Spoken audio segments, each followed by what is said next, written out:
had all ended February 14th, 2018.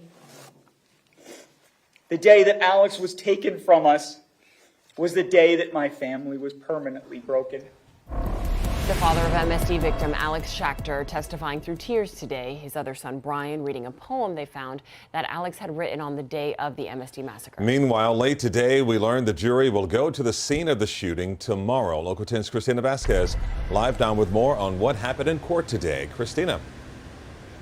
And consider that for a second. You are a juror in this case. You are ultimately being asked whether or not the Parkland shooter should receive life or death for shooting and killing 17 Marjory Stoneman Douglas staff and students on Valentine's Day of 2018. You have already viewed very graphic evidence. You have heard some heartbreaking testimony from the people who were there at the time, survivors to include those who were wounded and survived. And now you will actually go to that crime scene. We are told it's preserved since the time of that shooting and literally bear witness in person to some of that evidence you heard.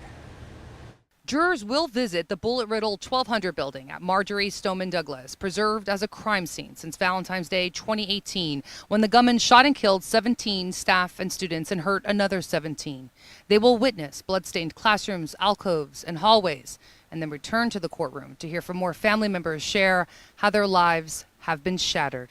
That empty place in my heart, the unquenchable yearning to hug my daughter, to speak about her experiences, to feel the love and see her radiant smile, never goes away. Tony and Jennifer Montalto. We will continue to turn to our front door, wishing for Gina to walk through it. Told jurors their daughter Gina was a Girl Scout, a color guard member, talented artist, and avid reader. She loved books so much. She loved how they felt, how they smelled.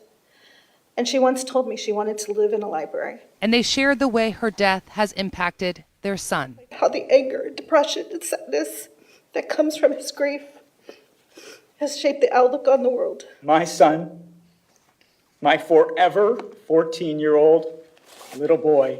Alex Scherer, trombone player in the Marjory Stoneman Douglas marching band. I wish every single day that this was a nightmare that I could just wake up from. His dad told jurors about a poem he found in Alex's room on the eve of preparing his eulogy. Life is like a roller coaster.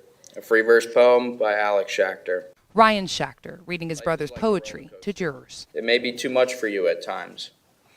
The twists, the turns, the upside downs, but you get back up and keep chugging along. Eventually it all comes to a stop. You won't know when.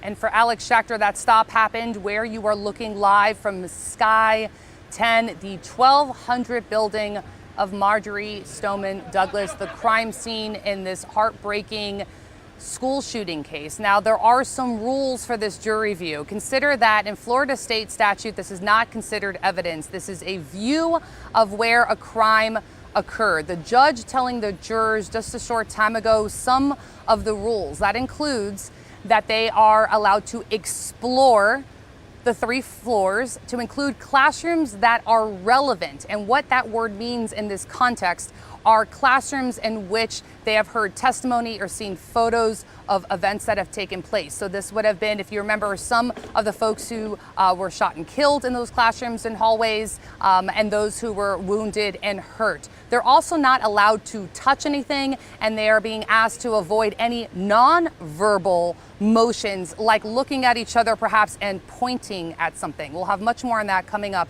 at Local 10 News at 6. For now, reporting live for you, I'm Christina Vasquez, Local 10 News. Christina, thank you. You can watch live coverage of this trial every day on local10.com, our social media pages, and the Local 10 Plus app on your smart TV. And we have an in-depth section on local10.com. Scan this QR code to find a timeline of events, stories of each of the 17 victims, and hear the testimony from the 17 injured.